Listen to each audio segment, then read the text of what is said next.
Hello दोस्तों, कहानी एक मैरिड वुमेन की है जिसे एक अनजान आदमी से प्यार हो जाता है और वह उसके साथ कई बार संभोग भी करती है। और जब यह बात उसके पति को पता चलती है तो क्या हुआ, चलिए देखते हैं। कहानी की शुरुआत में कोनी और उसके पति एडवर्ड को दिखाया जाता है और साथ में इनका एक 8 साल का बेटा भी होता है। यह दोनों अपनी लाइफ को बहुत मजे से जी रहे थे और इसके बाद एडवर्ड अपने बेटे को छोड़ने के लिए स्कूल जाता है और कोनी अपने बेटे के बर्थडे के लिए कुछ सामान लेने के लिए जाती है। तभी अचानक से मौसम खराब हो जाता है और तेज हवाएं चलने लगती है। अब इसी टाइम एक लड़का भी कुछ बुक्स लेकर अपने घर जाने की कोशिश कर रहा था, लेकिन हवा का प्रेशर इतना तेज था कि कोनी उस लड़के के ऊपर गिर जाती है और इसके बाद ये दोनों जल्दी से खड़े होकर एक दूसरे का सामान इकट्ठा करते हैं और फिर कोनी उसे एक टैक्सी रोकने के लिए कहती है, लेकिन मौसम खराब होने की वजह से कोई भी टैक्सी नहीं रुकती। अब गिरने की वजह से कोनी के घुटनों में चोट लग जाती है जिससे वह ठीक से चल भी नहीं पाती, तो इसलिए वह लड़का उसे अपने घर चलने के लिए कहता है। वह कहता है कि मेरा घर यहीं पास में है,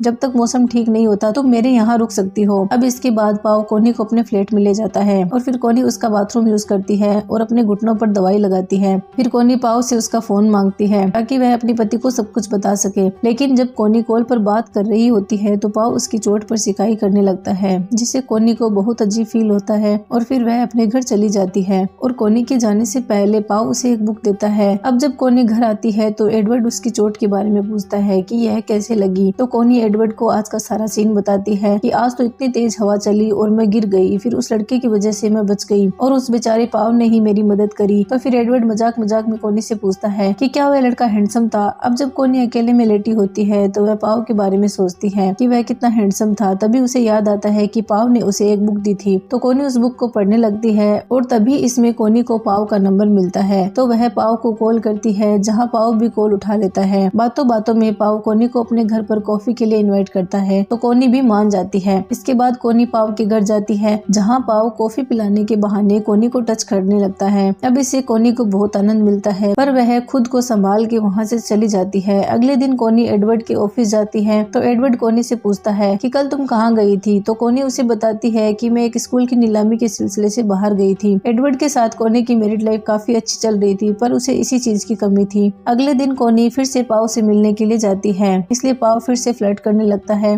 अब धीरे धीरे दोनों एक दूसरे से अट्रैक्ट हो जाते हैं। इसके बाद पाव कोनी को उठाता है और अपने बेडरूम में ले जाता है और कोनी भी इस पल का खूब आनंद ले रही थी और वह दिखावा करती है कि उसे यह पसंद नहीं है और वह आखिर में मूड में आ जाती है और फिर यह दोनों मिलकर जमकर टपाटप करते हैं। फिर जब कोनी घर आती है तो वह रास्ते में पाव के बारे में ही सोचती है और मन ही मन खुश होती है। अगले दिन एडवर्ड जब घर के लिए निकल रहा होता है तो वह रास्ते में पॉल को देखता है और वह उससे स्कूल की नीलामी के बारे में पूछता है जिसके बारे में कोनी ने उसे कहा था। इस पर पॉल उसे कहता है कि वह तो बहुत दिनों से बाहर था और कोनी ने कभी उसे कांटेक्ट भी नहीं किया था। एडवर्ड समझ जाता है कि कोनी ने उससे झूठ बोला है। रात में एडवर्ड कोनी से पूछता है कि क्या तुम मुझसे प्यार करती हो। यह सुनकर कोनी दंग रह जाती है और वह कहती है कि हाँ, मैं सिर्फ तुमसे ही प्यार करती हूँ। इसके बाद भी कोनी पाव से बात करना जारी रखती है और यह दोनों कई बार इंटीमेट भी होते हैं और एक साथ अपना क्वालिटी टाइम स्पेंड करते हैं। कोनी अपने पति से बहुत प्यार करती है, लेकिन उसे पाव के साथ बातें करना और उसके साथ रहना भी अच्छा लगता है। इसके बाद हम मूवी में देखते हैं कि कोनी और पाव एक होटल में जाकर एक दूसरे को किस करते हैं। तभी एडवर्ड का एक दोस्त उन्हें देख लेता है, लेकिन वो उनसे कुछ नहीं कहता।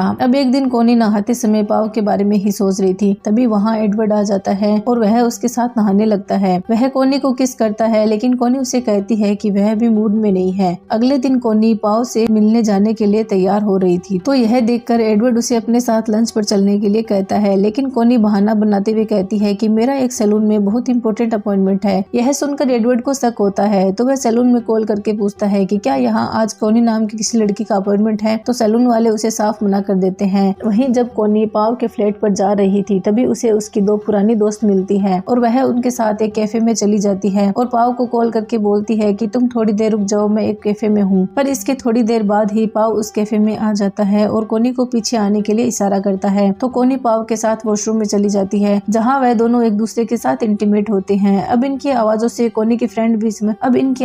कोनी की दोस्त भी समझ जाती है कि कोनी बाथरूम में क्या कर रही है। वही ऑफिस में एडवर्ड अपने दोस्त बिली को जॉब से निकाल देता है क्योंकि बिली कंपनी की इंफॉर्मेशन दूसरी कंपनी में लीक कर रहा था। एडवर्ड कहता है कि मैंने तुम्हें अपना भाई जैसा माना था, पर तुमने तो मेरी ही थाली में छेद कर दिया। तेरी फैमिली भी ऐसी होगी। है सुनकर बिली को गुस्सा आ जाता है और वह कहता है कि मेरी फैमिली के बारे में बोलने की बजाय तुम अपनी पत्नी पर ध्यान दो। अब यह सुनकर एडवर्ड को पूरा यकीन हो जाता है कि कोनी उसे धोखा दे रही है, तो इसीलिए वो एक प्राइवेट डिटेक्टिव को कोनी की जासूसी के लिए लगा देता है। फिर रात को एडवर्ड कोनी को कहता है कि वो कुछ दिनों के लिए शहर से बाहर जा रहा है। अब इस मौके का फायदा उठाकर कोनी पाव से रोज मिलती थी और उसके साथ पूरा दिन घूमती रहती थी, पर उसे क्या पता था कि वह डिटेक्टिव छुप छुप कर उनकी फोटोज ले रहा है। यहाँ कोनी पाव के प्यार में इस कदर खो जाती है कि वह अपनी बेटी को स्कूल से घर लाना भी भूल जाती है, जिससे कोनी को काफी बुरा लगता है और उसे फील होता है कि यह सब गलत है। इसके बाद वह डिटेक्टिव एडवर्ड को कोनी के बारे में बताता है और उसे कोनी की सारी फोटोज भी दे देता है। यह देखकर एडवर्ड को बहुत गुस्सा आता है और उसे यह विश्वास भी नहीं होता कि कोनी उसके साथ यह सब भी कर सकती है। दूसरी तरफ कोनी पाव से बात करने के लिए उसके फ्लैट पर जाती है, लेकिन तभी वह पाव को एक दूसरी लड़की के साथ देखती है। यह देखकर वह बहुत गुस्सा होती है, पर पाव यहाँ कोनी के साथ जबरदस्ती इंटीमेट होने लगता है। इसके बाद कोनी पाव से कहती है कि अब हम साथ में नहीं रह सकते और वह वहाँ से चली जाती है। इसके थोड़ी देर बाद एडवर्ड पाव के फ्लैट पर आता है, जहाँ वह पाव से कोनी के बारे में बात करता है और वो उसे बताता है कि कोनी मेरी पत्नी है। तो पाव कहता है कि मैं क्या करूँ। यह सुनकर एडवर्ड को गुस्सा आ जाता है और वह पास में रखी एक स्नो बॉल से पाव के सर में मारता है, जिससे पाव की वहीं पर मौत हो जाती है और फिर एडवर्ड सारे सबूत मिटा देता है। तभी उसे पाव के फोन में कोनी का मैसेज दिखाई देता है, जिसमें वो कहती है कि वह अपनी फैमिली को तुम्हारे लिए नहीं छोड़ सकती, मैं एडवर्ड से बहुत प्यार करती हूँ। इसके बाद एडवर्ड वह सारे मैसेज डिलीट करके पाव की बॉडी को ठिकाने लगा देता है। अब इसके कुछ ही दिनों बाद कुछ डिटेक्टिव कोनी के घर आते हैं और कोनी से पाव के लापता होने के बारे में पूछते हैं। तो कोनी कहती है कि मैं उसके बारे में ज्यादा कुछ नहीं जानती। अब ऐसे ही धीरे धीरे वह अपनी फैमिली में नॉर्मल लाइफ में आ जाती है और पिछली बीती हुई बातों को भूलने की कोशिश करती है। अब इसके एक हफ्ते बाद डिटेक्टिव को पाव की बॉडी मिल जाती है, तो वह कोनी से पूछते हैं कि तुम पाव से लास्ट टाइम कब मिली थी। तो कोनी झूठ बोलती हुई कहती है कि वह पाव से एक होटल में मिली थी। पाव की मौत के बारे में जानकर कोनी बहुत उदास हो जाती है। एक दिन कपड़े धोते वक्त कोनी को एडवर्ड की जैकेट में से उसकी और पाव की कुछ फोटोज मिलती है,